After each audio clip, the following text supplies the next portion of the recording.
بسم الله الرحمن الرحیم. اللهم صل علی محمد و آل محمد و عجل فرجهم. ځنه شیانو سره انسان روژه بتلیږي. هغوی نه اول شی انسان روژه حالت کې خوراک چکاک وکي، چې وخوري روژه حالت کې فرق نه کوي چې کوم شی د خوري یا چکي هغه معمولا خوراکي حسابیږي، لکه روټۍ شوه، طعام شو، اوبه شوې، شودې وغیره شوې یا نور داسې شیان چې هغه خوراکي حسابیږي، یا هغه شی خوراکي نه حسابیږي لکه خاورې شوې، عام طور باندې خاورې نشي خوړی، یا ونو نه کوم ځنه ونو نه ژاوله غوندې کې اروځي هغه شو. کم وخوري یا زیات وخوري فرق نه کوي. روژې حالت کې انسان چې وخوړل هغه روژه باطله ده. ایدی حواله سره یوه مسله ده، مثلا انسان سحری ټایم کې پرشمی ټایم کې مشغول ده، غذا د خوري، طعام د خوري، انسان ته پاتې ولګېده سبه شوي ده. حتی چې کومه مړۍ خولې کې ده هغه مړۍ په کار د انسان خولې نه اربو بسي، مثلا لګیا ده اذان ورباندې وشو یا ته علم شو چې سبه شوي ده، کومې چې خوړلی دی هغه فرق نه کوي، خو چې کوم مړۍ خولې کې دی هغه په کار دی اربو بسي. پس کومه خولې کې مړۍ دی هغه یې تېره کړه، دې نه بلکې چې علم ورته وشو پاتې ورته ولګېده چې سبه شوي دی، اذان شوی دی، دې خولې والا مړۍ هم تېره کړه، هغې ورځې روژه یې باطله دی، په کار دی ورځ ته هم قضا یې کړي. البته که چیرې یو انسان د خوراک چکاک روژه حالت کې عمدن وکي، جان بوج کاری وکي، نغنی قضا سر اثر کفاره هم وجیبیږي. مثلا البته که یو کس ته روژه نه پویر شوی ده، روژه حالت کې د انسان د خامخا انسان نه پویریږي، ځنور کې تګ شو اوبه یخې دي لوړ اوبه یې وچکلې، اوبه چکل نه بعد ورته پاتې ولګېد چې ما روژه وه، دا روژه یې نه بتلیږي. یا مثلا مړۍ چې وخوړل هغه نه بعد ورته پاتې ولګېده، په ویر ورته نه چې ما روژه وه. البته چې کوم ټایم کې د اوبه چکي یا کوم ټایم کې د مړۍ خوري هغه ټایم کې ورته یاد ته راغله، اوس کومه اوس خولې کې دی هغه په کار دی خولې نه ارتاله کړي، اوبه دي یا شی دي، اوس یې ورځ ته خوله خر صفا کړي. که دې ټایم کې جان بوج کاری هغه هم تیر کړلو، نو دې کې هم بیا کېدای شي کفاره هم ورباندې واجب شي. پس خوراک حواله سره یا چکاک حواله سره مسئله دا شوه چې انسان روژه حالت کې که خوراک چکاک وکړلو روژه یې بتلیږي. البته که یو انسان روژه حالت کې ده هغه عمدن خوراک چکاک وکړلو کفاره هم ورباندې واجب ده. خو که هغه مثلا چې یعنی قصد دا و چې روژه ماته کړي، یعنی قطعا یعنی دا اراده کړې وه چې خوراک وکړي روژه ماته کړي، یعنی روژه خود باطله ده، کفاره هم ورباندې واجب ده. په کار د روژې نه بعد کې 2 میاشتې روژه کفاره وساتي، یا 80 کسانو ته مړۍ ورکړي، طعام کې فقیر 80 فقیرانو ته. که بیا مثال یوه کس حرام سره روژه ماته کړله، مثلا شراب وڅښي نعوذ بالله روژه ماته کړله، یا نعوذ بالله زنا یې وکړله، نعوذ بالله یا زنه نوره داسې حرام کار انجام کړلو، یا مثلا استمنا یې وکړله. نن سبا کوم جوانان دي خپل ځان سره ظلم کوي، دا کار یې وکړلو چې موږ ته شارټ کټ انګلیش کې HPA هینډ پریکټس وغیره جان بوج کاری دا کار وکړلو، روژه خود باطله ده. روژې سره سره چونکې حرام سره یې روژه ماته کړې ده، دین درې کې پرې واجب دي، یعنی کوم 2 میاشتې روژه بیا ساتي، 80 فقیرانو ته به طعام هم ورکوي، و هغه نه علاوه یو غلام به هم ازادوي. که بیا مثال واسې نه وي هغه بهرحال څومره حده پورې کېږي هغه ته نه وکړي، څومره مې نه کېږي هغه مثال استغفار وکړي. بهرحال خو انسان دا څه انسان چې که روژې حالت کې جان بوج کاری روژه ماته کړه هغه روژه یې خود بتلیږي. همدې صورت کې جان بوج کار غني کفاره هم واجبېږي. یوه مسله ده چې دا هم اکثر کسان پوښتنه کوي، یو کس بیمار دی، مریض دی، هغه غواړي ستنه ځان ته ووایي. نو مراجع بزرګوار داسې وایي چې احتیاط واجب په بنیاد باندې کومه ستنه، کوم انجکشن چې هغه غذایي حسابیږي، یعنی انسان ته طاقت ورکوي خو د طعام پر استعمالیږي، نه هغې سره هم روژه بطلیږي.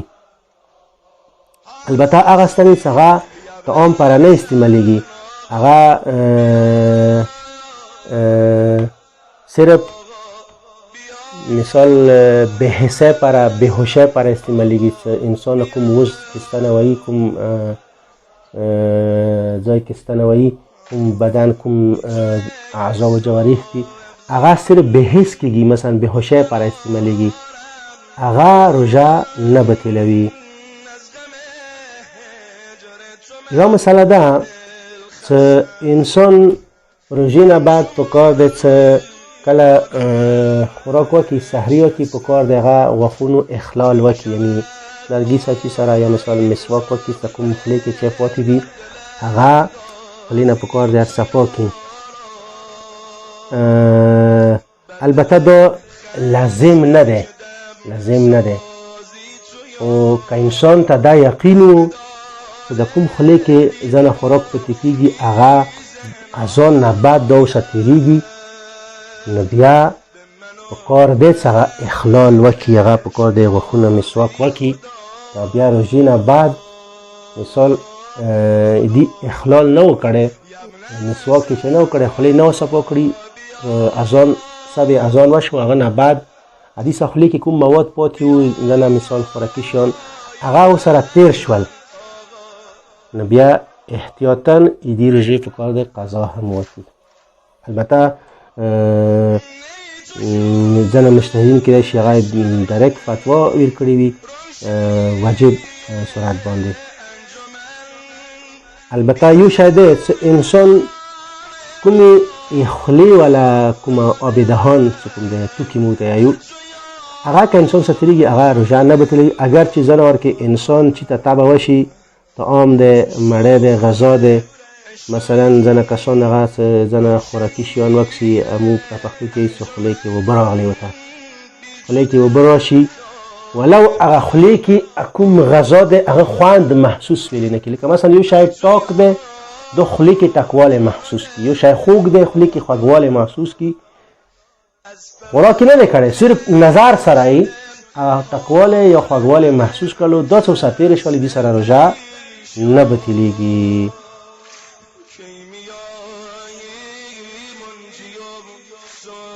البته یوه مسئله دا دی چې مثلا ځنه کسان مریضان وي، لکه ګردې والا مریضان وي، یا ځنه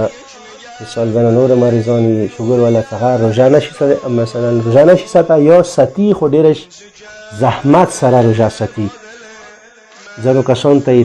تندې والا بیماري وي، هغوی ډېر زیات تږي کېږي، هغوی که روژې کې مثلا دې حد ته تږي شول چې که چېرې اوبه ونه څښي هغوی مرګ خطره وي، نو بیا چې دا کس مرګ نه بچولو لپاره دوره اوبه څښی شي چې دا مرګ نه نجات پیدا وکړي، یعنی دوره اوبه دا وڅښي چې دا مثال سره یعنی دې ته پته لګي چې مثال زه اوس دې سره ماښام پورې زندګي کولی شم.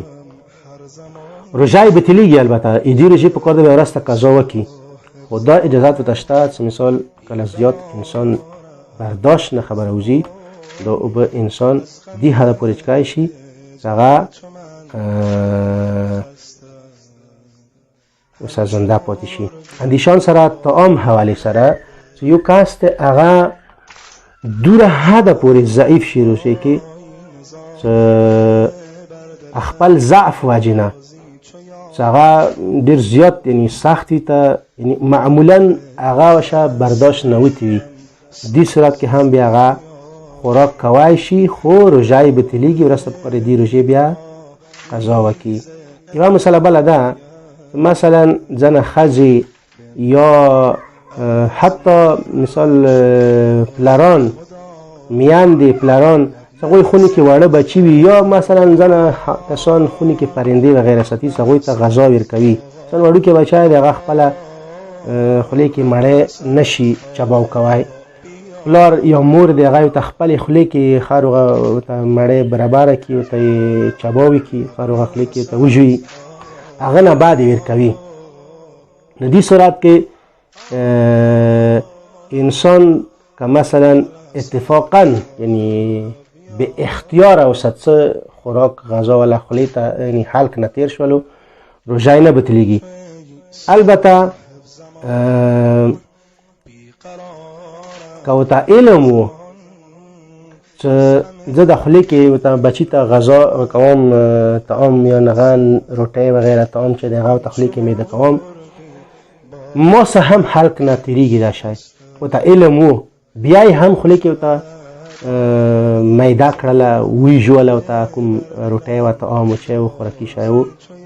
دې صورت کې حق حلق نه ورڅه تېره شوله روژه یې باطله دی. په کار داسې روژې بیا ورسته هغه قضا هم وکړي.